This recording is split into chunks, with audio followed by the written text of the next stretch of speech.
Hello friends, welcome Renu IVF Gehlot health care Kanpur में। मैं doctor Renu Singh Gehlot. एक बहुत कॉमन सवाल जो एक यंग जनरेशन से बहुत क्वेश्चन आता है कि मैडम मैं स्पर्म डोनर कैसे बन सकता हूँ, या कुछ लोग ये चाहते हैं जो इनफर्टाइल कपल हैं उनमें ये क्वेश्चन आता है कि क्या मैडम हमारा कोई रिलेटिव स्पर्म डोनर बन सकता है। हाँ जी, इसके बारे में हम क्या होता है स्पर्म डोनेशन में, क्या लीगल फॉर्मेलिटीज़ होती हैं, कैसे हम स्पर्म डोनेट कर सकते हैं, क्या टेस्ट होते हैं, इन सब के बारे में अब इस वीडियो में जानेंगे। स्पर्म डोनेट करने के लिए सबसे पहले तो ये एक लीगल प्रोसीजर है। इंडिया में हमारे ART एक्ट 2021 में इसको पूरा लीगल ऑडिट दिया गया है। सेकेंड इम्पॉर्टेंट थिंग है कि जो लोग स्पर्म डोनेट करना चाहते हैं, जो मेल्स, उनके लिए ये ज़रूरी है कि उम्र उनकी 18 वर्ष से लेकर 39 ईयर्स के बीच में उनको प्रेफर किया जाता है। बेस्ट स्पर्म की जो मोटिलिटी देखी गई है वो 30 से 35 वर्ष की उम्र में देखी गई है।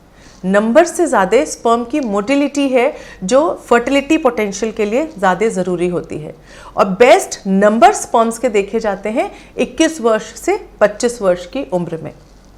तो अगर आपको स्पर्म डोनर बनना है तो आपकी उम्र 21 वर्ष से 39 ईयर्स के बीच में होनी चाहिए, और किसी भी तरीके की कोई भी मेडिकल प्रॉब्लम नहीं होनी चाहिए। तो जब आप स्पर्म डोनेशन के लिए देने जाना चाहते हैं तो उसके लिए 2 दिन का एब्स्टिनेंस चाहिए होता है, और आप एक ART बैंक में जाएंगे। वहाँ पर आपको एक लंबा क्वेश्चनेयर दिया जाएगा, यानी कि एक पेपर होता है जिसमें कई सारे सवाल दिए जाते हैं, और उस क्वेश्चनेयर को देखकर आपको एक साइकोथेरेपिस्ट, एक काउंसलर होता है जो उसको पूरा असेस करता है और आपकी कुछ ऑडियो और वीडियो रिकॉर्डिंग्स भी कर सकता है। आपकी एज के साथ में आपकी एजुकेशन क्या है, आपकी हॉबीज़ क्या हैं, आपके इंटरेस्ट क्या हैं, यह सब भी उसमें देखा जाता है, मेंशन किया जाता है। और जाहिर सी बात है, जितनी अच्छी एजुकेशन है, जितनी अच्छी हॉबीज़ हैं, आप जितनी अच्छी डेजिग्नेशन पे हैं, उतना ही ज़्यादा आपकी रैंकिंग ऊपर होती जाती है। साथ ही साथ सभी इन्वेस्टिगेशंस जो इम्पॉर्टेंट हैं उनको किया जाता है। CBC से लेकर blood group, diabetes, thyroid, prolactin, hormones के टेस्ट, जेनेटिक काउंसलिंग के टेस्ट, ये सारी चीज़ें देखी जाती हैं। सारे वायरल मार्कर्स, एड्स, सारी जो सेक्सुअली ट्रांसमिटेड डिजीज़ेज़ हैं वो कुछ तो नहीं है, ये देखने के लिए VDRL या सिफिलिस की जांच के लिए देखा जाता है। HIV, HBsAg और भी जो इस तरीके की जांचें हैं वो सब करा के देखी जाती हैं। सब चीज़ें अगर परफेक्ट हैं तो उसके बाद आपसे एक फॉर्म साइन कराया जाता है और फिर सीमन एनालिसिस के लिए लिया जाता है। सीमन एनालिसिस में जितने भी 24 से 25 पैरामीटर्स हैं वो देखे जाते हैं। कम से कम सीमन का जो नंबर है वो मोर देन 15 मिलियन होना चाहिए। मोटिलिटी जो है वो मोर देन 40% स्पर्म्स की प्रोग्रेसिव मोटिलिटी होनी चाहिए। जो मॉर्फोलॉजी है वो एक बहुत इम्पॉर्टेंट है। जैसे मैंने एक पहले वीडियो में बताया था कि स्पर्म का हेड, नेक और टेल वो एक प्रोपोर्शन में होती हैं, उनका एक प्रॉपर साइज होता है। वो प्रॉपर साइज होना चाहिए क्योंकि वो डिसाइड करता है कि स्पर्म कितने अच्छे से फॉरवर्ड मोटिलिटी के लिए जाएगा और फर्टिलिटी पोटेंशियल को बढ़ाएगा, फर्टिलाइज कर पाएगा। तो ये सारे क्राइटेरियाज भी असेस किए जाते हैं। फ्रक्टोज टेस्ट किया जाता है।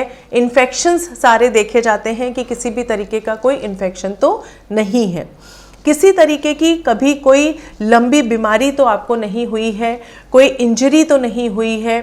सब इन सब चीज़ों को असेस करने के बाद अगर सीमन एनालिसिस ठीक है तब सीमन लिया जाता है और आपसे कंसेंट साइन कराई जाती है। साथ ही साथ उसको वॉश किया जाता है। वॉश्ड में जो अच्छे स्पर्म्स होते हैं उन स्पर्म्स को फ्रीज करके तुरंत ही लिक्विड नाइट्रोजन यानी कि -193 डिग्री सेंटीग्रेड में लिक्विड नाइट्रोजन में आपके एक ID नंबर के साथ स्टोर कर दिया जाता है। कुछ चीज़ें जो इम्पॉर्टेंट है कि सीमन देने से पहले 1 या 2 दिन का एब्स्टिनेंस होना ज़रूरी है। कोई इन्फेक्शन, फीवर, कोई बीमारी उस समय नहीं होनी चाहिए। हफ्ते में 1 से 2 बार तक आप अपने सीमन डोनेट कर सकते हैं। 39 ईयर्स तक की एज तक आप सीमन डोनेट कर सकते हैं। तो ये वो कुछ इम्पॉर्टेंट चीज़ें हैं जो आपको एक स्पर्म डोनेशन करने से पहले पता होनी चाहिए, और कोई भी स्पर्म डोनेट करने के लिए आपको एक अच्छे ऑथराइज रजिस्टर्ड ART बैंक में कांटेक्ट करना होगा।